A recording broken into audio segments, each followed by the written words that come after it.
British trade unions are up in arms. They want their government to suspend trade deal negotiations, not entirely, but with a handful of countries. Why? Because of alleged abuse of workers. It's difficult to ignore the self-righteousness here. I know Karl Marx talked about workers' as movement being global, but these unions are taking it to another level.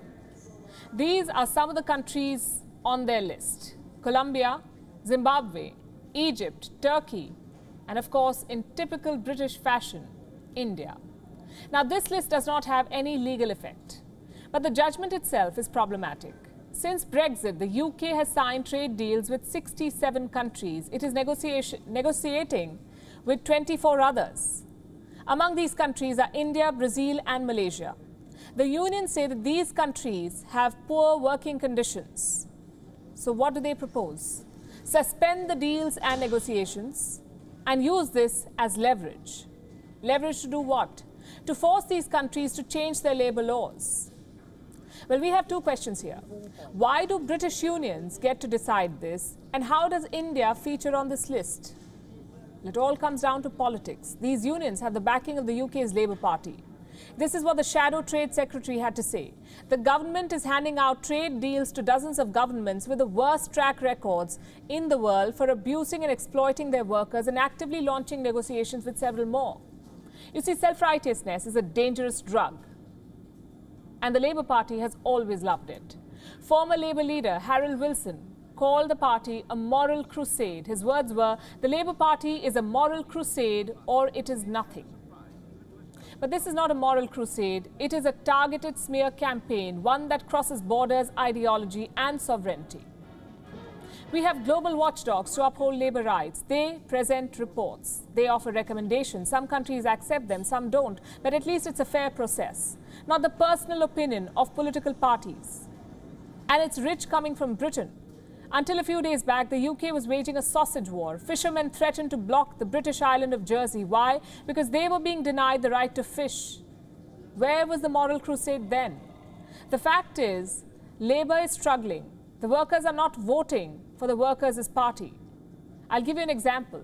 The GMB is one of the largest unions in Britain. It has more than 600,000 members. Traditionally, they support the Labour Party, but now there is no such certainty. The GMB's leader says there will be no more blank checks to Labour, no more funding, no more support. They say Labour is drifting away from people, not connected with real-world experiences.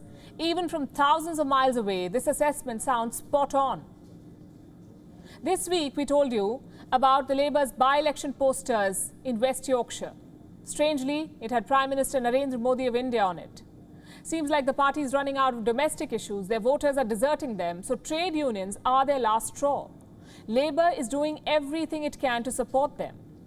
You can call it a last-ditch effort. How is the British government reacting to this? Well, they've been accused of ignoring labour rights, of signing deals at the cost of human rights. This is how a Trade Department spokesperson reacted. None of the continuity trade agreements we have signed and which have been scrutinized by Parliament have eroded any domestic standards in relation to workers' rights. So the government is satisfied. What's more, these deals have been scrutinized by the Parliament. Was Labour absent from these meetings, or did they choose to ignore them? The UK is not the only country, by the way, trying to sign a deal with India. There are existing deals with ASEAN, Japan, Malaysia, and also Mercosur, the South American trading bloc. Talks are underway for a massive deal with the European Union. The fact is, free trade deals are highly beneficial. They generate billions of dollars and thousands of jobs. So this attempt to club India with the likes of Zimbabwe and Egypt is unwarranted. It is yet another overreach into India's sovereignty, and the Labour Party of Britain is making a habit of it. WION is now available in your country. Download the app now and get all the news on the move.